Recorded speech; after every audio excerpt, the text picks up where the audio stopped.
घटना दिया है और उसने अगर करा है तो फिर तो उसको कड़ी से कड़ी सजा मिलेगी सर ही, पूरा समाज देगा उनको। तो मैं क्या दूंगी? हम क्यों करवाएंगे ये चीज? मैं आपसे पूछूं, ये बच्ची भी क्यों करवाएगी? बच्ची अगर ऐसा करवाती तो घूमने क्यों जाती?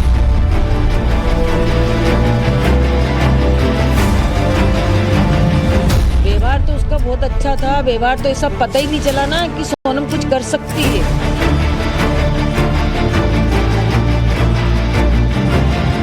जो हुआ है वो तो सोनम खुद बताएगी कि क्या हुआ था, क्या नहीं हुआ था, किसने क्या करा है।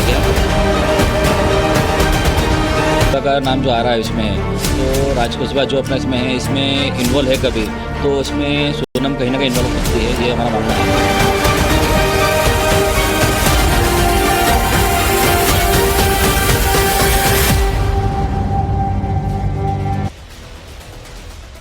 नमस्कार, आपके साथ मैं हूं विद्यानाथ झा। दोपहर की नंबर 1 डिबेट का वक्त हो चला है, लेकिन आज जिस पर हम बात करने वाले हैं, चर्चा करने वाले हैं, वो है सोनम की कहानी और सोनम की पति की हत्या कैसे हुई।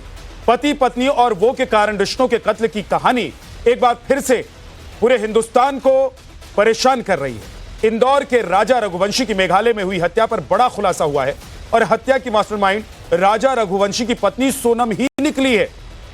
आरोप लग रहे हैं कि सोनम ने ही अपने कथित प्रेमी राज कुशवाहा के साथ मिलकर हत्या की साजिश रची।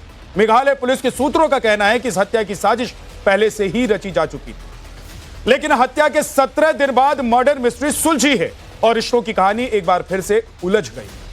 कुछ महीनों पहले मेरठ की एक स्टोरी देश भर में सुर्खियां बटोर रही थी, जब मुस्कान रस्तोगी ने अपने प्रेमी साहिल के साथ मिलकर पति सौरभ राजपूत की हत्या कर दी और लाश को टुकड़े टुकड़े कर नीले ड्रम में भर दिया। और अब सोनम अपने ही पति के कत्ल के इल्जाम में फंस गई है और पुलिस के हत्थे चढ़ गई। तो आज अपने मेहमानों से शादी, हनीमून और मर्डर, रिश्तों के कत्ल की नई कहानी पर हम चर्चा करेंगे। हमारे साथ एक्सपर्ट्स भी होंगे कि रिश्तों की ये कहानियां जो सामने आ रही हैं, ये रिश्ते क्या कहलाते हैं और कितने अजीब हो गए हैं ये रिश्ते, और जन्म जन्म का साथ वाली कहानी क्या खत्म हो चुकी है। आज इस पर बात करेंगे हम। हमारे साथ तमाम मेहमान हमारे साथ जुड़ने वाले हैं, उनसे मैं आपका परिचय करवाऊंगा। लेकिन बड़ी बात यह है कि वो मुस्कान जिसके साथ राजा की शादी हुई, 11 मई को शादी हुई, उसके बाद दोनों जाते हैं हनीमून पर। टिकट भी रानी ही करवाती है, यानी कि सोनम ही करवाती है, उसी ने सब कुछ बंदोबस्त किया। इसलिए पुलिस ने अभी तक जो बयान दिए हैं उसमें बताया जा रहा है, कहा जा रहा है कि सोनम इस हत्याकांड की साजिश की मुख्य किरदार है और सोनम ने ही हत्या की साजिश रची थी। 3 आरोपी भी गिरफ्तार किए गए हैं। तो यह सिर्फ एक पति का कत्ल नहीं है, यह सामाजिक जीवन में रिश्तों के होते कत्ल को लेकर एक बड़ा सवाल उठाया जा रहा है कि आखिर ये रिश्ते कैसे हो गए हैं। क्या शादी करेंगे और शादी के बाद रिश्ते का गला घोट देंगे, और ऐसा क्यों हो रहा है, आज इसी पर हम बात करने वाले हैं।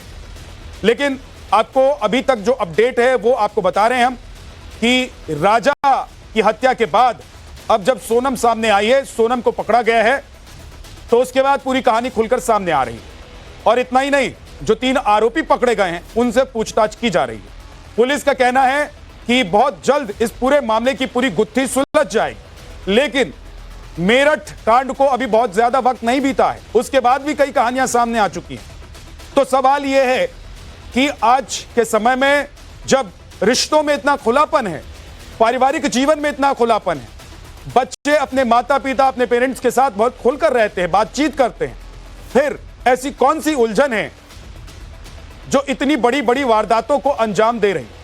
सवाल यह भी है कि आखिर ये किस तरह के रिश्ते हैं। क्या शादीशुदा जिंदगी में, बंधे हुए रिश्ते में रहना लोगों को पसंद नहीं आ रहा है। आज इसी पर हम बात करने वाले हैं। हमारे साथ कुछ खास मेहमान जुड़ गए हैं और कुछ जुड़ने वाले हैं। माया सिंह सोशल एक्टिविस्ट हमारे साथ हैं, बहुत बहुत स्वागत है मैम आपका। डॉक्टर निशा खन्ना साइकोलॉजिस्ट हमारे साथ हैं। निर्मल कौर पूर्व डीजीपी झारखंड से हमारे साथ जुड़ी हुई हैं। साथ ही साथ नीति शर्मा सोशल एक्टिविस्ट हमारे साथ हैं, बहुत बहुत स्वागत है।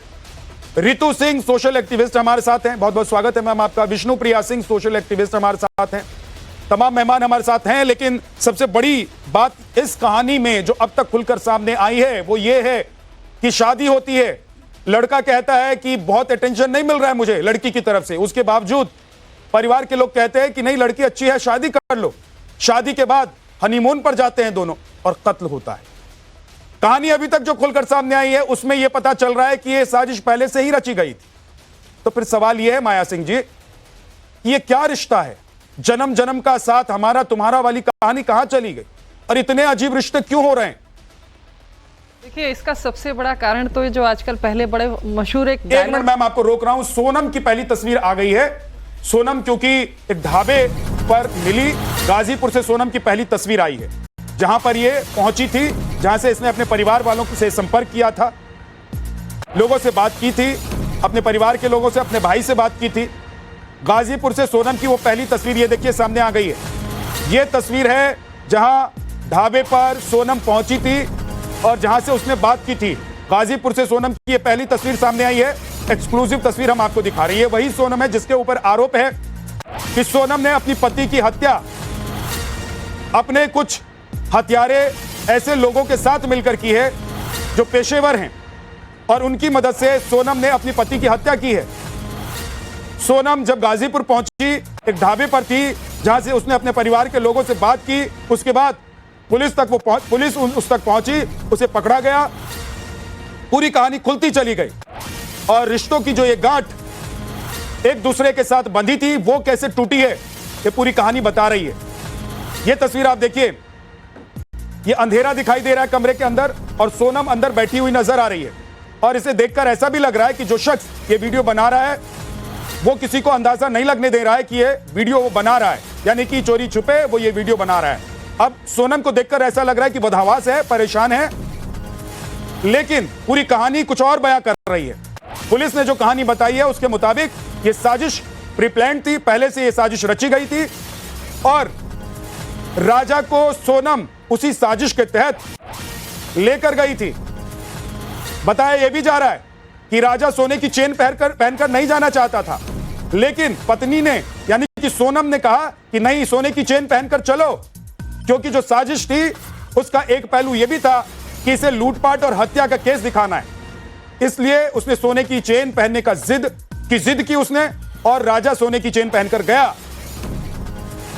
और यही कहानी सोनम ने लोगों को और पुलिस को बताई, लेकिन पुलिस ने जब इस मामले में अभी तक छानबीन की है, जिन 3 आरोपियों को पकड़ा है, उसके बाद पूरी कहानी शीशे की तरह साफ नजर आ रही है कि सोनम ने क्यों वो अटेंशन नहीं दे रही थी अपने पति को और आखिर हनीमून के लिए वो इतनी परेशान क्यों थी, क्यों उसने सारा इंतजाम खुद किया, क्यों वो जबरदस्ती अपने पति को बोली कि नहीं चलते हैं और पति को लेकर गई। यहां देखिए कहानी अब कैसे बन रही है और कैसे बिगड़ रही है कि पत्नी इंसिस्ट करती है कि नहीं चलते हैं हनीमून पर और वो जब पति के साथ जाती है तो वहां पर उसका कत्ल हो जाता है। बाद में जो कहानी खुलती है, जो अभी तक जानकारी मिली है, उसके मुताबिक सोनम ने ही हत्या को अंजाम दिया, हथियारों के जरिए अपनी पति की हत्या करवा दी। तो सवाल यह है कि सोनम बेवफा निकली है क्या और सोनम की बेवफाई की वजह क्या है?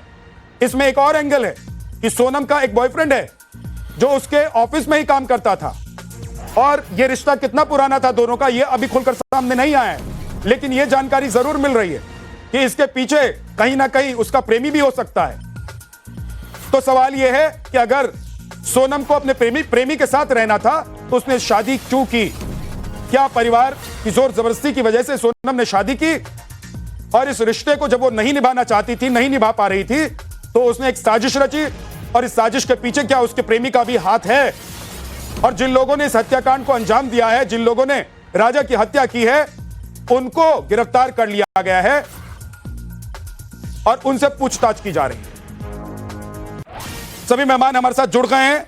आज हम रिश्तों की इस टूटती हुई डोर और कत्ल की कहानी, पति पत्नी वो, आखिर ऐसा क्या हो गया है रिश्तों में कि ऐसा हश्र हो रहा है रिश्तों का, इसी पर बात कर रहे हैं। माया जी, मैं आपके पास आया था और मैंने आपसे सवाल किया था कि क्या हो गया है, जन्म जन्म का साथ, वो वाली कहानी कहां छूट गई है और इतने अजीब रिश्ते क्यों हो रहे हैं कि शादी करती हैं लड़कियां, शादी के बाद ससुराल में या तो वो एडजस्ट नहीं कर पा रही हैं या पति के साथ उनका मन नहीं लग रहा है और उसके बाद मेरठ की कहानी ले लीजिए, या आज की कहानी ले लीजिए, और इस बीच न जाने कितनी ऐसी कहानियां सामने आ चुकी हैं कि लड़कियां रहना नहीं चाहती हैं और अंततः पति की हत्या हो जाती है। साजिश में कहीं ना कहीं लड़की का हाथ निकल कर आता है। देखिए विद्यानाथ जी, हम लोग अगर बात की शुरुआत करें तो देखा जाए तो इन सब चीज़ों पर जो आजकल की महिलाएं जिस तरह से क्राइम कर रही हैं, मैंने बहुत सारी चीज़ों पे इनसे बात करी, इनको पढ़ा भी समझा भी। ये क्राइम पेट्रोल का बहुत बड़ा महत्वपूर्ण रोल इसमें है, क्योंकि वो लोग क्राइम पेट्रोल देखती रहती हैं, बराबर देखती हैं और उससे सीखती हैं कि हमें अगले स्टेप में क्या सावधानी बरतनी है, क्या नहीं बरतनी है, और हमें किस तरह से अगले कदम को अंजाम देना है। देखिए इसके केस मतलब में भी आप माया जी ये कह रही हैं कि समाज का जो आईना है वो एक सीरीज से पूरा सामने आ रहा है। मैं ये जानना चाहता हूं कि इसमें क्या परिवार की कोई भूमिका नहीं है? अगर ये लड़की शादी नहीं करना चाहती थी, ये इंटरेस्ट नहीं दिखा रही थी लड़के में, तो क्या इसके माँ बाप को इस बात का इल्म नहीं होगा? देखिए कि लड़की मेरी शादी नहीं करना चाहती है, लड़की का प्रेमी कोई और है, लड़की कहीं और जाना चाहती है। देखिए सबको इल्म होता है, समाज में रहते हैं हम, इसी समाज में रहते हैं। माँ बाप के अलावा पूरे मोहल्ले को, पड़ोस को, सबको खबर होती है कि फलां का बच्चा कहाँ पे इन्वॉल्व है और क्या कर रहा है, बशर्ते उसके माँ बाप को। हमें नहीं लगता कि मैं इतने उसी समाज में रह रही हूँ, मैं ऐसे केसेस जानती हूँ कि सबको पता होगा, उसके माँ बाप को नहीं पता होगा। सपोज नहीं भी पता है तो आज के टाइम में हमारे संबंध इतने खुल के लोग रिश्ते स्वीकार करते हैं, अंतरजातीय विवाह हो रहे हैं। अगर वो बच्ची को, उसको कहीं भी इंटरेस्ट था, अगर समाज नहीं मानता तो उसको खुल के उसकी बात रखनी चाहिए थी। जब वो सुपारी देकर अगर इतनी एडवांस जाके अगर वो इस तरह का क्राइम कर सकती है तो ये बात अपने माँ बाप से भी रख सकती थी। लेकिन यहाँ पे जो इसकी समस्या का जो मुझे लगा कि उसकी प्रॉपर्टी और पैसे पे भी नजर थी, उसको पैसा भी चाहिए था जो शायद कहीं जिसका जो उसका बॉयफ्रेंड था उसके साथ नहीं था, इतना संपन्न नहीं था। ऐसे एक पीछे के केसेस में भी देखिए कि उसने शादी के अगले हफ्ते बिहार में हुआ था शायद, झारखंड के, उसने शादी सिर्फ इसलिए करी थी और अगले दिन उसको मरवा दिया गया था उसकी प्रॉपर्टी और पैसे के लिए। तो आजकल मतलब रिश्तों के मायने नहीं है माया जी, आप ये कह रही है कि रिश्तों के मायने नहीं रह गए हैं। नीति जी, क्या रिश्तों के मायने खत्म हो गए? अगर रिश्तों के मायने खत्म हो गए तो मेरा सवाल यह है कि अपने माता पिता से तो कम से कम बात की जा सकती है, जो आपको कह रहे हैं कि शादी कर लो फलाना जगह या उसके साथ चले जाओ। आज की जनरेशन के लिए तो रिश्तों की बिल्कुल अहमियत खत्म हो गई है, ऐसा क्यों है नीति जी? परिवार की आसान है आज की जनरेशन को हर चीज के लिए जिम्मेदारी ठहरा देना। रिश्तों के मायने नहीं रह गए हैं तो क्या खाली महिलाओं के लिए नहीं रह गए हैं? क्या हमारे पास ऐसी घटनाएं नहीं है? और ये तो घटनाएं अगर आप आंकड़ा देखेंगे तो पुरुषों का जो शोषण है, उन्होंने जो अपनी वाइफ्स का मर्डर किया है, गर्लफ्रेंड्स का मर्डर किया, उसका आंकड़ा तो इनसे ज्यादा है। मैं यहाँ पे कंपैरिजन नहीं कर मैं यहाँ पे कंपैरिजन नहीं कर रही हूँ, मैं यहाँ जानने की कोशिश कर रही हूँ कि ये बहुत बड़ा सामाजिक इशू आज भारत के अंदर, ये बहुत ज्वलंत मुद्दा है। इसको बहुत डिटेल के साथ, संवेदनशीलता के साथ हैंडल करने की आवश्यकता है। क्या साइकोलॉजिकल रीजन हो सकते हैं, क्या सोशल प्रेशर हो सकते हैं, क्या फैमिली रीजन हो सकते हैं, क्या सोशल इन्फ्लुएंस का, आप जैसे कह रही हैं कि क्राइम पेट्रोल का बहुत बड़ा रोल है, कि क्या क्या ऐसे क्या ऐसा तो फिल्में तो ऐसी बनती रहेंगी, पहले भी बनती रही हैं। देखिए जो फिल्में और वेब सीरीज से लेकर और मीडिया सीरियल तक कैसे बनते रहे, उससे अगर आईना ही है समाज में जो हो रहा है, जो घटनाएं हो रही हैं, उसी को तो आप दिखा रहे हैं, आप कोई झूठ को तो परोस नहीं रहे हैं। लेकिन समस्या यह है कि आपको सिलेक्टिव होना पड़ेगा कि आपको समाज पे क्या डिलीवर करना है, क्या उसका नेगेटिव इम्पैक्ट। मैं ये कह रहा हूं कि देखिए लड़कियों को या महिलाओं को ऐसा हमेशा से माना गया है कि वो एक परिवार को बांध के रखती हैं। ऐसा हमेशा से माना गया है कि अगर उसका पति, उसका भाई, उसका पिता अगर थोड़ा ऊंच नीच भी करता है तो वो उसको संभालती है, चाहे वो उसकी मां हो, चाहे उसकी बहन हो या लड़की जो घर में रहने वाली है। सवाल यह है कि क्या लड़कियों की मानसिकता बदल गई है और लड़कियां क्या रिवेंज के उसमें आ गई हैं कि मुझे नहीं बदला लेना है, अब मुझे पुरुषों को बर्दाश्त नहीं करना है, अगर मेरा कोई प्रेमी है तो मैं उस प्रेमी के साथ रहूंगी, मैं तेरा खत्म कर दूंगी। विद्या जी, इस केस में 3 और संदिग्ध लोग पाए गए हैं, वो तीनों पुरुष हैं, महिलाएं नहीं हैं। तो इसको आप कैसे, तो वो तो मर्डरर हैं, लेकिन पैसा देके तो आप भी उनको पैसा दीजिए, वो भी आपके लिए किसी का कत्ल कर देंगे। कौन पुरुष भी मर्डर कर देते हैं? आप समझिए बात को, यहाँ पे this is a joint crime. आप किसी महिला को, जॉइंट क्राइम कैसे हो सकता है? मैं तो कह रहा हूँ ये रिश्ते का कत्ल है, ये सामाजिक ताने बाने का कत्ल है ही। रिश्तों का जो समाज में संस्कारों की न्यूनता, जो संस्कार जो खत्म होते जा रहे हैं, संवेदनशीलता खत्म हो चुकी है, सोशल मीडिया और इन सारे मीडिया के इन्फ्लुएंस में जो यूथ है वो मिसलीड हो रहे हैं, उसके पीछे उसको निर्माण करने का काम किसका है? समाज का ही है। ठीक है, एक सेकंड, आप कह रही हैं, दायित्व है कि हमें इसको, माया सिंह कह रही हैं कि देखिए जो टेली सीरीज आ रही हैं उसको देखकर लोग इस तरह की हरकतें कर रहे हैं। आप कह रही है कि भाई ऐसा नहीं है, पुरुषों ने भी ऐसा किया है तो महिला, पुरुषों ने ऐसा किया है, पुरुषों को ऐसा माना जाता रहा है कि वो ऐसा करते हैं, लेकिन महिलाएं ऐसा कर रही हैं, इसके पीछे क्या वजह है? लेकिन रितु सिंह, आप कुछ ऐड ऑन करना चाह रही हैं, बताइए। बिल्कुल, देखिए बात बिल्कुल सही है कि जो हम देखते हैं उसका असर पड़ता है, लेकिन महिलाओं में कुंठा इतनी ज्यादा हो चुकी है। बिल्कुल नीति जी सही कह रही है कि केवल ऐसा तो नहीं है कि महिलाएं क्राइम कर रही हैं। निर्भया कांड लोग भूल गए, तंदूर कांड लोग भूल गए, कितना पुरुषों ने किया है, और महिलाओं के अंदर बचपन से ये कुंठा, वो इस तरह के समाचार देखकर बड़ी हो रही हैं और उनके मन में ये बिल्कुल कॉन्सेप्ट क्लियर है कि हमें सहन नहीं करना है और हमारी खुशी सर्वोपरि है। दूसरी बात, आप रिश्तों की बात कर रहे हैं, देखिए विवाह संस्था का जो आरंभ हुआ था धर्म अर्थ काम मोक्ष के लिए हुआ था, और अब अर्थ और काम ही रह गया है, बाकी धर्म वहां से तिरोहित हो चुका है, मोक्ष तिरोहित हो चुका है। क्योंकि कहते हैं ना, पति पत्नी मिलकर ये चारों जो धर्म अर्थ काम मोक्ष जो हिंदू धर्म के पिलर हैं, इसकी स्थापना के लिए शादी होती थी। पहले का आप देखिए, जब ऋषि मुनि या राजा महाराजा रानियां पूरा परस्पर योगदान करती थी। अभी शादी का जो है महत्व है, जो शादी का मेन कारण है, वही लोगों को नहीं पता। मैं पूछ रहा हूं क्यों, क्या हो गया भाई? उसी रीति रिवाज, उसी परंपरा से पहले शादी होती थी, वही घर वाले पहले शादी करवाते थे। आज भी शादी, आज तो अच्छा हो गया है कि अगर बेटी कहे आपकी कल कि मुझे फलाना लड़के से शादी करनी है तो आप लोग राजी हो सकती हैं। पहले तो ये नहीं माना जाता था, क्योंकि बेटी को उतनी नॉलेज नहीं है ना जितनी पेरेंट्स को या पुराने लोगों को पता होता है। यहां गलती तो नहीं हो रही है, शादी का रीजन पता ही नहीं ना, जो क्या लक्ष्य है, शादी का लक्ष्य क्या है, कत्ल करवाने की नॉलेज है। क्या बात करते हैं आप आज के टाइम में? रिश्तों में सामंजस्य नहीं है। देखिए माया जी, केस में भी हमने बहस करी थी, वहां पे एक लड़की का कमेंट भी सुना था। आप सुनिए, आप कैसे बोल सकती किसी हैं? लड़की या लड़की को आप किसी को ब्लेम नहीं कर सकते ना। यहाँ लड़का लड़की दोनों जिम्मेदार है, यहाँ दोनों जिम्मेदार, हर चीज में यहाँ दोनों जिम्मेदार है। यहाँ जिम्मेदार लड़की भी है और लड़का भी है। टर्मिनोलॉजी समझनी चाहिए, सामाजिक ताना बाना समझना चाहिए। बदल गया। अच्छा, देखिए एक तो देखिए, आप सब लोग स्टूडियो में, आप सब लोग एक साथ बोलेंगी तो आप लोगों की आवाज एक दूसरे पर जाएगी, किसी को समझ में नहीं आएगी। मैं रितु जी, हाँ, आप 10 सेकंड में अपनी बात कंप्लीट कीजिए, फिर मैं एक-एक करके आऊं। इतनी बहस हो रही है, इतना हंगामा है, क्यों बर्पा वाली स्थिति हो गई है कि दो, ठीक है मर्डर गलत हुआ, बहुत खराब हुआ, लेकिन महिलाएं तो सदियों से सह रही हैं, सदियों से, और कितनी चीजें तो केस बाहर भी नहीं आए जो घरेलू। लेकिन आपने एक जो बात कही ना, उस बात को मैंने नोट किया कि भाई माता पिता समझ रहे हैं ज्यादा, बिल्कुल समझते हैं, बच्चे कम समझदार हैं। सिर्फ काम और योगिता बयाना जी, योगिता बयाना जी, एक ये कॉन्सेप्ट भी है और ये एक मानसिकता भी है जो रितु सिंह कह रही हैं कि माता पिता को लगता है कि हम ज्यादा समझदार हैं क्योंकि हमने एक जिंदगी, एक लाइफ बिल्कुल वो सही और अरसे से देखा है हमने कि क्या होता है नहीं होता है। लेकिन क्या आजकल के बच्चों को लगता है कि वो ज्यादा समझदार हैं, उनके माता पिता से ज्यादा वो दुनिया देख रहे हैं और उनको जो लग रहा है वो ज्यादा ठीक है, इसलिए माता पिता की जोर जबरदस्ती पर शादी हो जाती है, रिश्ते बन जाते हैं और उसको खत्म होते हुए बहुत वक्त नहीं लगता है।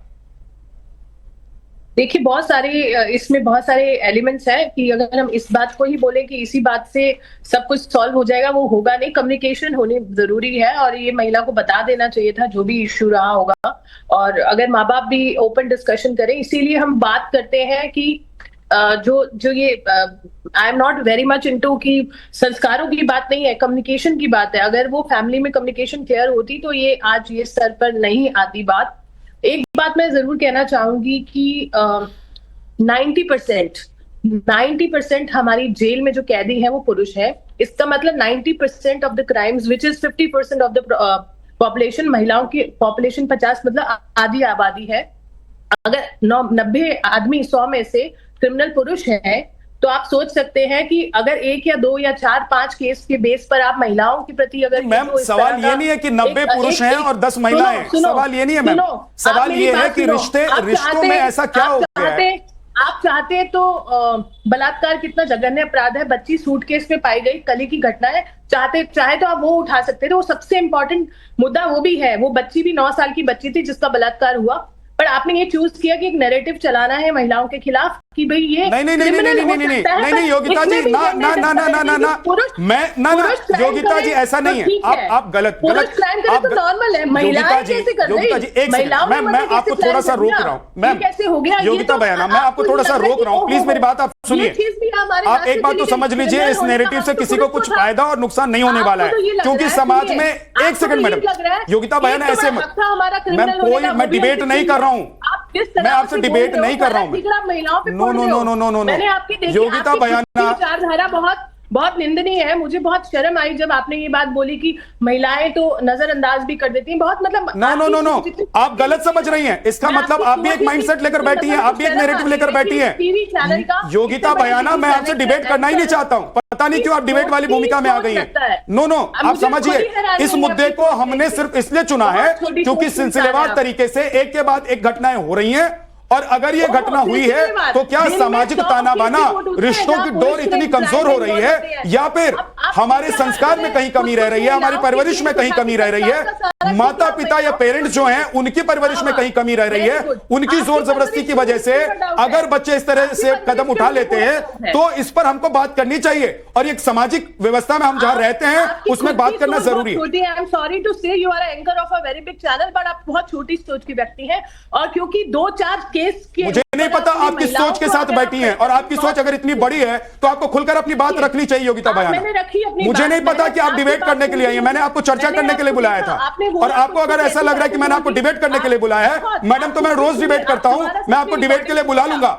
लेकिन आपकी सोच अगर इतनी है कि 90 पुरुष हैं जेल में और 10 महिलाएं हैं, तो 10 को कम करके आएंगे और 90 को ज्यादा करके आकेंगे, तो आपको एक बात भी समझनी चाहिए कि आज के दौर में पुरुष भी पीड़ित हैं। और सवाल पुरुष और महिला को लेकर नहीं है, सवाल पुरुष पीड़ित हो या महिला पीड़ित हो, दोनों को लेकर है। प्लीज मैडम, आप अगर एजेंडा चलाना चाहती है, मैं एजेंडा नहीं चलाने दूंगा।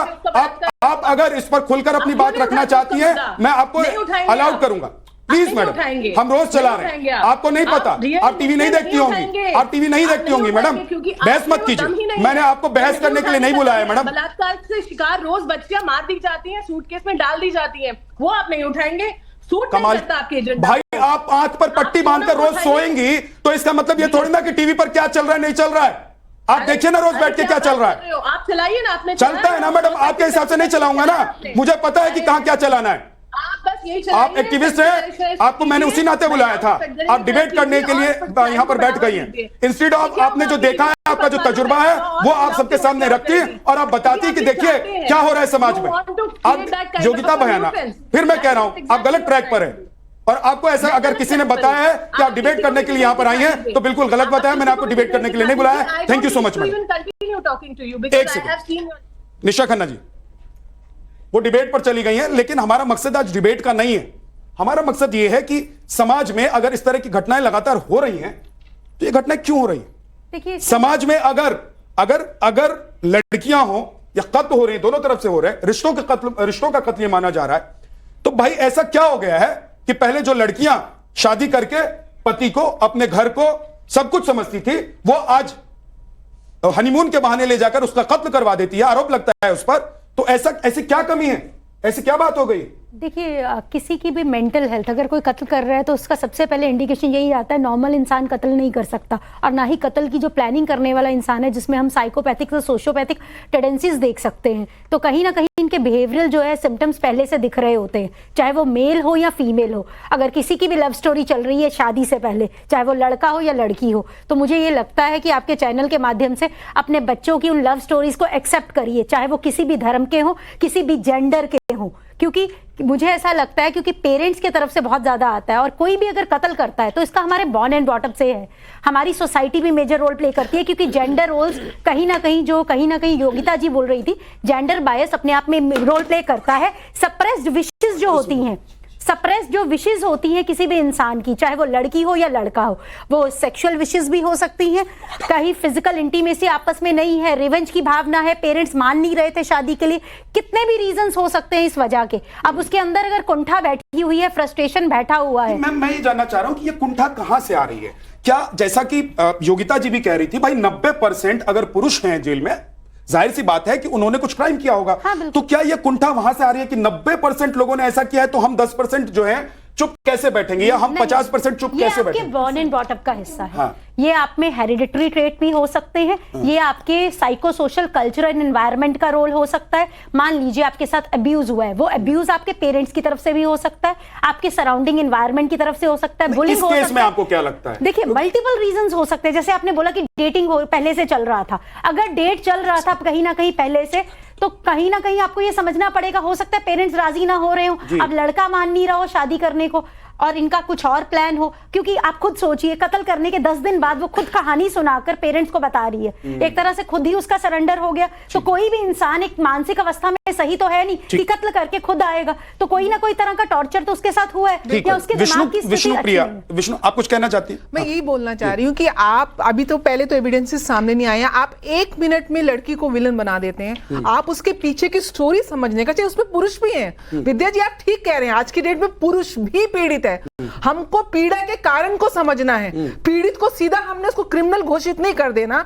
वहां तक उसकी ऐसी क्या बातचीत, मेरी आपसे विवाह हमारे हम नहीं राजी हैं तो म्यूचुअल अंडरस्टैंडिंग से सेपरेशन भी होता है, डिवोर्स भी होता है, बट कत्ल जैसी चीज तो कोई उसका मतलब देयर आर मल्टीपल। देखिए 17 दिन हो गए इस घटना को, 17 दिन हो गए हैं। और 17 दिन में किसी ने राजा को या फिर इसको सोनम को किसी ने कोई आरोप नहीं लगाया, बल्कि तमाम जगह जो मीडिया में भी खबर चल रही थी नीति जी, वो यही चल रही थी कि राजा रानी गायब हो गए, वो हनीमून मनाने गए थे, क्या हो गया ऐसा?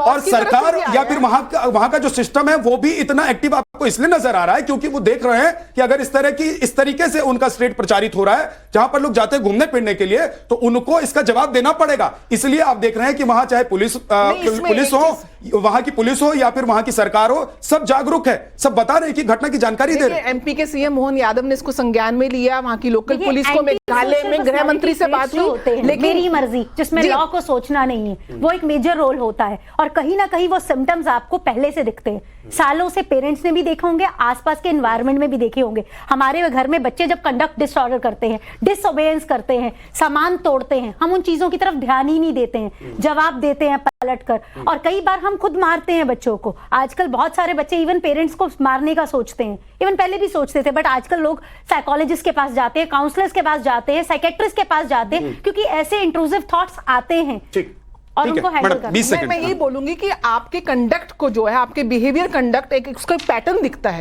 लेकिन उस पैटर्न के भी रीजंस होते हैं। तो वी नीड टू अंडरस्टैंड कि ये सोसाइटी की, मैं बार बार बोल रही हूँ, ये सामाजिक प्रॉब्लम है, उसके बाद इसको क्राइम में कन्वर्ट होता है। पहले आपको समाज के लेवल पे, परिवार के लेवल पे, शिक्षा के लेवल पे, साइकोलॉजी की थेरेपी के लेवल पे आपको अपने बच्चों को, अपने परिवार के एक एक जो उनको समझने की आवश्यकता है। निर्मल मैम भी हमारे साथ जुड़ी हुई है, मैं आपके पास आ रहा हूं, लेकिन उससे पहले विष्णु प्रिया हमारे साथ हैं और सोशल एक्टिविस्ट भी हैं विष्णु प्रिया, यंग भी हैं। क्या बात है, क्या रीजन है, क्या वजह है विष्णु प्रिया कि आजकल के जनरेशन में ये जो आवेश दिखाई दे रहा है, ये रिश्तों में बनकर नहीं रहने की जो एक पूरी मतलब पूरा एक झलक दिखाई दे रही है कि भाई हमको रिश्ते में नहीं रहना है। अरे नहीं रहना है तो फिर आप जाते क्यों हैं, और अगर जाते हैं तो आप उसको निभाते क्यों नहीं है? सर मुझे लगता है जो सबसे इम्पॉर्टेंट चीज़ जो हम लोग सब इग्नोर कर रहे हैं वो है, जैसे भी मैम ने सोशल मीडिया के बारे में बोला, वो तो सबसे बड़ा रोल प्ले कर रहा है, बट इमोशनल इमेच्योरिटी बहुत बड़ा एक कारण है जो रिश्ते खराब होते हैं और लोग इतने इनडिसाइसिव होके, अग्रेसिव होके डिसीजन लेते हैं। होता ये है कि छोटी छोटी बातों पे, क्योंकि आजकल कमिटमेंट और एक रिश्ते को निभाने से ज़्यादा आपको इंस्टेंट चीज़ें चाहिए कि अगर मैंने कुछ बोला तो सामने वाला मेरी बात चुपचाप मान ले, अगर मैं इससे प्यार करता हूं तो सामने वाला भी मुझसे प्यार करे। तो लोग ये समझना भूल गए हैं कि सबकी अपनी अपनी इच्छाएं होती हैं, सब अपने आप फ्री हैं आप किसी से भी प्यार करने के लिए, तो आप किसी से जबरदस्ती प्यार नहीं करवा सकते। और वही बात सेम अगर शादी में आ जाए तो भी अगर आप किसी और को पसंद करते हैं और आपकी शादी किसी और से हो जाती है तो वहां पे रहना बहुत मुश्किल हो जाता है। पहले औरतें सहती थी, कोई बात नहीं, एडजस्ट कर लेती थी, कहती थी कि अगर किसी के साथ उनका पहले भी कुछ रिश्ता था तो वो खत्म करके आगे बढ़ जाती थी। बट अब क्योंकि हमारे औरतों को भी राइट्स पता लग गए हैं और अब कोई एडजस्ट नहीं करना चाहता है तो वो खुल के प्रॉब्लम है, आपको लग रहा है एडजस्टमेंट बहुत बड़ी प्रॉब्लम है, क्योंकि वो नहीं डिसरेगुलेशन हम बोलते हैं, इमोशनल डिसरेगुलेशन, ताकि अपनी सेल्फ कंट्रोल। इमोशनल रेगुलेशन में मोस्टली जो पेशेंट्स होते हैं, चाहे वो सब्सटेंस अब्यूज के हों, अल्कोहल अब्यूज के हों, या डोमेस्टिक वायलेंस का या सेक्सुअल अब्यूज का हिस्ट्री हो, तो उनमें emotional control, lack of emotional control होता है और उसमें रिवेंज मोड बहुत जल्दी ऑन हो जाता है। उन्हें अगर किसी ने जरा, आप ये चलिए इस केस की बात अगर हम ना भी करें, जो अभी मर्डर, आप देखिए कि सबसे ज्यादा केसेस होती है इसलिए, अरे किसी ने कुछ बोल दिया तुरंत आप वायलेंट हो गए, आपको खुद पे कंट्रोल ही नहीं रह गए। कोई अगर आपको नहीं रहना है तो नहीं रह गया। पहले चाहे पुरुष या महिलाएं जो एक साथ रहते थे, एक रिश्ते में रहते थे, क्या उनको ज्यादा कंट्रोल था? देखिए अब हमारी देखिए ना पुरुषों को तो पुराने मैं मानता टाइम हूं कि में, पहले पुरुषों को लेकर जो एक धारणा है उसको मैं मानता हूं कि भाई पहले पुरुष इस तरह की चीजें किया करते थे, लेकिन अगर महिलाओं का सेल्फ कंट्रोल खत्म हो रहा है तो उसकी वजह क्या है? एक्चुअली मैं आपको एक चीज बोलूंगी नेशनल टेलीविजन पे, देखिए जो आप अपने घर में भी देखते हैं ना और आप अपने पड़ोस में भी कहते हैं ना, समाज का भी बहुत ज्यादा असर पड़ता है। अगर आप उनकी टिप्पणियों को आप लेते हो तो डेफिनेटली आप वहां से सीखते भी हो। आपका अपना घर हो गया, आपका अपना परिवार हो गया, जब आप चीजें वहां से देखते हो और अगर कुछ गलत हो रही होती हैं तो वो आपके सबकॉन्शियस माइंड में बैठ जाती हैं और फिर आप एक विद्रोह के उसमें आ जाते हो कि यार मुझे, मेरी मदर ने अगर ये सहा है तो मैं ये नहीं सहूंगी। वही बात ये है कि अगर पेरेंट्स से आप खुल के उसी टाइम पे लड़कियां अगर बोल पाए, लड़के भी अगर बोल पाए अपनी परेशानी, तो देखिए अभी मैं दो कहानियों का जिक्र इसलिए कर रहा हूं, एक मेरठ की मुस्कान और ये सोनम की कहानी। भाई मुस्कान ने तो लव मैरिज की थी, चलिए इसमें मान लेते हैं कि पारिवारिक जोर जबरदस्ती में शादी हो गई होगी, लड़का लड़की नहीं चाहते होंगे, उसके बावजूद शादी हो गई होगी, लेकिन मुस्कान ने तो लव मैरिज की थी। निर्मल मैम मैं सबसे लास्ट में इसलिए आपके पास आ रहा हूं क्योंकि आप सारे लोगों को आप सुन चुकी हैं और आपने अपना पूरा जीवन दिया है इस तरह के कामों में, पुलिसिंग में आपने दी है। आपको क्या लग रहा है, क्या हो रहा है, क्यों हो रहा है और वजह क्या है? समाज बहुत ही ट्रांजिशन से गुजर रही है। हमारा जो समाज है, भारतीय समाज है, हम पूरे आधुनिक भी नहीं है वेस्ट की तरह, और परंपरागत जो ढांचे हैं परिवार के जो इंस्टीट्यूशंस है वो टूट रहे हैं। इंडिविजुअलिज्म बहुत राइज कर रहा है। पहले सबके लिए लोग छुप के रहते थे, दब के रहते थे, परिवार चले इसके लिए बहुत सारे समझौते कर लेते। अब लोग समझौते नहीं करते हैं। पर देखिए यहाँ भी इस लड़की ने शादी कर ली। शादी करने का कारण क्या है, जो अभी तक मीडिया रिपोर्ट से लग रहा है कि जिस लड़का जो इसका बॉयफ्रेंड रहा था राज कुशवाहा, वो भी इससे खाली शादी नहीं करना चाहता, वो पैसे भी चाहता था, इससे ज्वेलरी भी चाहता था। अब देखिए ये भागी है, ये सोना लेके भागी है, 9 लाख रुपए इसने निकलवाए अकाउंट से फोटोशूट के नाम पे। और ये मतलब राज कुशवाहा कोई बहुत इससे प्रेम करने वाले सज्जन नहीं रहे होंगे, वो मात्र इसको एक्सप्लॉइट कर रहे थे और इसको झांसे दे रहे थे। तो इसने शादी तो कर ली होगी किसी दबाव में आके, या इसलिए कि बिना शादी के बाप पैसा देगा नहीं, अगर ये राज कुशवाहा से करेंगी तो जो दहेज का पैसा है पिताजी खर्च नहीं करेंगे, तो जाति से बाहर हो जाएगा, इंडिविजुअल हो जाएगा। इसमें सिर्फ शादी और प्रेम की बात नहीं है, इसमें बात आप देखिए संपत्ति की भी है, पैसे की। ये लड़की पैसे लेके भागी, चाहे गहने लेके भागी, कुछ भी किया, इसने उन हायर्ड किलर्स को भी लिया, और अंत में क्या हुआ, वही ढाक के 3 बात। उसने इसको अपनाया भी नहीं। जब वो लोग पकड़े गए, उनके ऊपर पुलिस का दबाव पड़ा, तो इसको एकदम खाली किसी हाईवे पे छोड़ के या इसको कहीं पहुंचा के ढाबे पे चले गए। तो इसको भी समझ में आ गया कि वो कोई बहुत सिंसियर और निष्ठावान बॉयफ्रेंड नहीं था। ऐसा होता तो ये ईमानदारी से अपने माँ बाप से बात करते कि मुझे इससे नहीं उससे शादी करनी है। तो जो भी उसके बाद आउटकम होता, अगर माँ बाप छोड़ भी देते तो कुछ सालों में चले आते। अंतरजातीय विवाह आज बहुत ही आम बात है। आप मैम ये कह रही है कि एक रिश्ते का कत्ल आपने किया, और जिस रिश्ते की वजह से आपने उस रिश्ते का कत्ल किया वही आपका कातिल भी निकला। वो भी आपका कत्ल करके आपको एक ढाबे पे छोड़कर चला गया। इमोशनल कत्ल किया उसने आपके साथ। बिल्कुल उसने इसका पूरा शोषण किया है और उसके बाद में एक ढाबे पे अपने हाल पे छोड़ दिया। अगर इसने उसको एनकरेज किया कि तू पैसे लेके आ, गहने लेके आ, मेरे साथ भाग, मैं उसको मरवा दूंगा, मैं ये करूंगा, इतना कोल्ड ब्लडेड प्लानिंग किया मर्डर का। आप देखिए लड़की तो 3-4 दिन ससुराल में रही।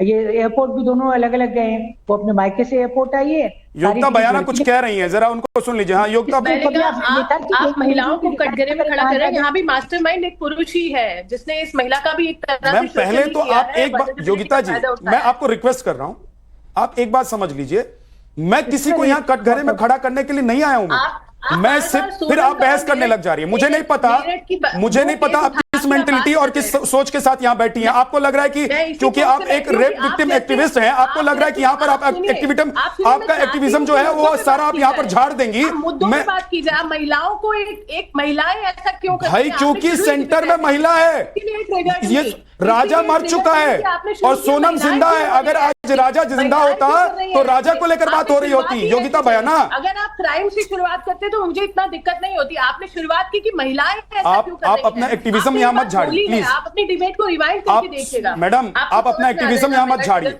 आप अपना एक्टिविज्म यहाँ मत झाड़िए। मैं बहुत सम्मान के साथ आपको कह रहा हूं और मैंने सम्मान के साथ आपको बुलाया है। आप अपना एक्टिविज्म वहां झाड़िए जहां वो चल जाए, लेकिन मैंने आपको इसलिए बुलाया है मैडम। नो प्लीज आप समझिए मैम, मैंने आपको इसलिए बुलाया है यहाँ पर कि आप इस एक्टिविस्ट तो ऐसे ही होते हैं।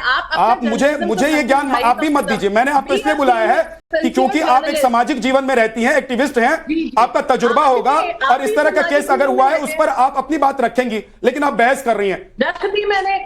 मुझे लगा आप निर्मल मैम के सवालों का कुछ जवाब दे रही होंगी, फिर आप वहीं चली गई। निर्मल जी आप कंप्लीट कीजिए। नहीं, मैं मैडम की बात से अग्री कर रही हूँ। मैडम ने बोला ना कि उस व्यक्ति ने उन मैडम, मैं मैम से अग्री कर रही हूँ पूरी तरह। लेकिन इसको ये नहीं बनाए पुरुष और महिला की लड़ाई और कंपटीशन की रेस टू द बॉटम। कौन किससे खराब है, ये कौन सी रेस हुई? ये तो आप तो you making it race to the bottom.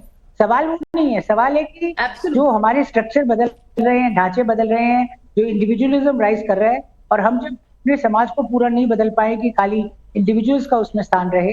हमारे यहाँ तो कम खाना गम खाना कहते, परिवार में रहे कम खाओ गम खाओ, संभल के चलो, ये सब वैल्यूज बहुत महान है।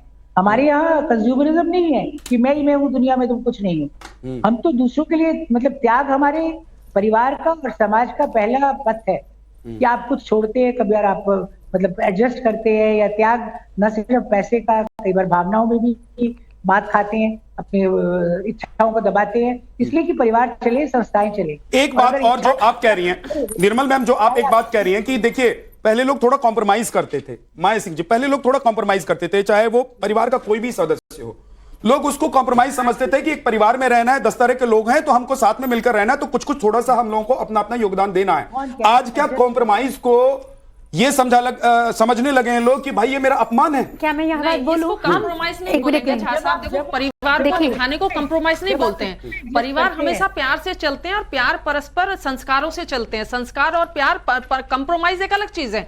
कॉम्प्रोमाइज का मतलब है कि बहुत सारी चीजों आप हम परिवार की परिभाषा ही कॉम्प्रोमाइज से नहीं तोल सकते। परिवार और मनोविज्ञान की दृष्टि में जो आप कॉम्प्रोमाइज या सेल्फ सेक्रीफाइसिंग ट्रेट बोलते हैं, उसे हम टॉक्सिक बोलते हैं। इट इज रिलेशन टॉक्सिक हो रहा है, that is called toxic relationship. अगर हम अपने पेरेंट्स को देखते हैं, होता ही नहीं है परिवार के अंदर। इसे हम बोलते हैं मरते कॉम्प्लेक्स, शहीदी कॉम्प्लेक्स। हमारी अधिकतर जितनी भी हाउसवाइफ मदर्स होती हैं, किसी की भी आप अपने परिवार में देख लीजिए, उनकी जिंदगी क्या होती है, घर पे बच्चे, परिवार, सास ससुर, रिश्तेदार को खुश रखना। माएं सबसे बाद में अपने बारे में सोचती हैं। जो सप्रेशन का रीजन है आप उसको समझिए, क्योंकि सप्रेशन में कहीं ना कहीं हमने देखा है, चाहे वो मर्द हो चाहे वो औरत हो, जब आप मरने की बात करते हैं, क्योंकि एक इंसान कॉम्प्रोमाइज जिसे आप बोल रहे हैं, हम उसे टॉक्सिक बोलते हैं। Self sacrificing is a toxic. पहले टॉक्सिक नहीं हुआ करता, पहले भी टॉक्सिक था, हमें पता नहीं था। आज मैं आपके चैनल के माध्यम से बता रही हूं, क्योंकि मेरे पास कपल्स आते हैं, मुझे एक ऐसा पार्टनर चाहिए जो सेल्फ सेक्रीफाइसिंग हो, मेरे लिए कुछ करे। देखिए, रिश्ते गिव एंड टेक से चलते हैं और वो इक्वालिटी के बेस पर होता है। कभी भी रिश्तों में ये नहीं होता कि पत्नी बड़ी है और पति बड़ा है। अभी दोनों साथ में कदमों की तरह चलते हैं और दोनों। अभी मेल पार्टनर ये सोचता है कि वो सेक्रीफाइस करे, फीमेल पार्टनर ये सोचती है कि सामने वाला सेक्रीफाइस करे। कि मेल को फीमेल का सेक्रीफाइस नहीं समझ आता, ना दिखाई देता, ना फीमेल को पुरुष का दिखता। ओ हेनरी की एक कहानी है चलाने के लिए। जी निर्मल मैम कुछ कह रही है। एक कहानी है, मैं कह रही हूँ, ओ हेनरी की एक कहानी है, बहुत कॉमन है, सबने पढ़ी होगी, गिफ्ट ऑफ द मेजाई। कि वो जो पत्नी है अपने बाल बेचती है जो बहुत सुंदर होते हैं अपने पति की घड़ी का स्टैप लेने के लिए, और पति अपनी एक एयरलूम वॉच बेचता है अपनी पत्नी के बालों के लिए सुंदर क्लिप लेने के लिए। तो ये तो भाव है, ये कोई जबरदस्ती और कॉम्प्रोमाइज में जो आप जबरदस्ती खोज रहे हैं वो नहीं है, वो भाव है, स्वेच्छा से दिया हुआ भाव है कि हमारे जो संबंध है। और देखिए, इसी से आदमी का डेवलपमेंट होता है। जो आपका विकास है, बौद्धिक विकास है, आत्मिक विकास है, जो आपका भावनात्मक विकास है, वो जब आप लोगों के साथ एडजस्ट करते हैं। मैं ये नहीं कह रही सिर्फ पति पत्नी के रिश्ते में, भाई बहन में, ऑफिस में कोलीग्स के साथ, बस में किसी साथ करने के साथ, उसमें आपका विकास होता है। लेकिन निशा खन्ना कह रही है, डॉक्टर निशा खन्ना कह रही है कि ये तो टॉक्सिक हो जाता है। सर, अगर ये तो जहर भर देता है। बिल्कुल, अगर एक तरफा इंसान कॉम्प्रोमाइज कर रहा है, चाहे वो लड़का हो या लड़की हो, तो वो टॉक्सिक ही है। बिल्कुल, एक बार फटेगा। हमको ना इसकी जड़ तक पहुंचने की आवश्यकता है। ये क्राइम पहले क्यों नहीं होते थे, आज क्यों हो रहे हैं? पहली चीज। दूसरी चीज, क्या महिलाएं पहले टॉक्सिक रिलेशनशिप में नहीं जीती थी? आज नहीं जी रही हैं। पहले भी जीती थी, आज भी जी रही हैं, both for male and female both. समस्या क्या है? भारत की जो पृष्ठभूमि मालूम ही है, प्रेम को बहुत ज्यादा क्षणिक, बहुत ज्यादा प्रैक्टिकल, बहुत ज्यादा नीड से एसोसिएट कर दिया गया है। एक प्रेम या तो शारीरिक जरूरत होती है, या आपकी सोशल जरूरत होती है, या फाइनेंशियल जरूरत होती है। भावनात्मक जो प्रेम में संबंध है, हम शिव पार्वती के प्रेम की बात करते हैं, राधा कृष्ण के प्रेम की बात करते हैं, राम सीता के प्रेम की बात करते हैं। हमारी संस्कृति में तो प्रेम की ये परिभाषा है, लेकिन आज परिभाषा क्या है? मैं यहाँ बोलूंगी, राधा कृष्ण के प्रेम में भी राधा ने सैक्रिफाइस किया, सीता के प्रेम में भी सीता ने सैक्रिफाइस। Don't tell this. नहीं, सॉरी, आप मिथोलॉजी पढ़ लीजिए, ऐसे लोगों के नाम मत लीजिए। मुझे लगता है हमारी मिथोलॉजी की कहानियों में प्रॉब्लम है। I am really sorry. मैं तो कह रहा हूँ, देखिए मैं एक चीज कह रहा हूँ, नहीं निशा मैम एक सेकंड, एक करके ऋतु मैम एक बार वो बोल लेती फिर आप बोलो। सैक्रिफाइस करते हैं, एक इंसान का नाम नहीं आता, प्रेम में समर्पण का नाम आता है, प्रेम में सरेंडर का नाम आता है। ये नहीं कह सकते कि कोविड में खाना बना बच्चे बीमार है, ऑक्सीजन मास्क लगाओ। समर्पण दोनों तरफ से होता है, एक तरफ से कभी नहीं होता। कि राम का समर्पण था तो सीता ने आप लोग अगर मेरी एक बात सुने, रामायण वाल्मीकि, देखिए आज पूरी महिला ब्रिगेड है हमारे सामने, हमारे साथ आज पूरी महिला ब्रिगेड है। मैडम एक सेकंड, विष्णु और ऋतु जी, और एक सेकंड नीति जी, मैं ये कह रहा हूँ कि देखिए राम और कृष्ण पर हमको नहीं जाना चाहिए, क्योंकि हमको तो भाई वो वहां तो हम जा ही नहीं सकते, सोच ही नहीं जा सकते।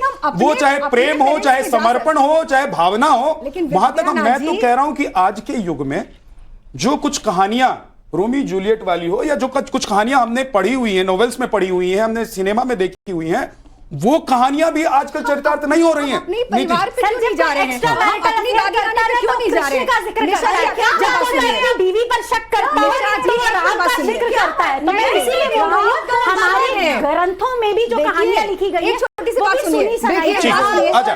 एक बार ऋतु जी, उसके बाद विष्णु जी, उसके बाद नीति राम की बात कर रहे हो, तो अगर हम राम को ईश्वर मानते हैं तो उन पे हम संदेह नहीं कर सकते। मैं कह रहा हूँ राम और कृष्ण की बात ही मत कीजिए, क्योंकि आज राम और कृष्ण की बात यहाँ नहीं हो सकती, हम कंपेयर नहीं कर सकते। अगर आप मानव मानते हो तो भूल उनसे होगी, आपसे दोनों पक्ष रखिए। दूसरी बात, आप जो टॉक्सिक की बात कर रहे हो, नो डाउट आप सही कह रहे हो, लेकिन हर रिश्ते के, हर चीज की दो पहलू होते हैं।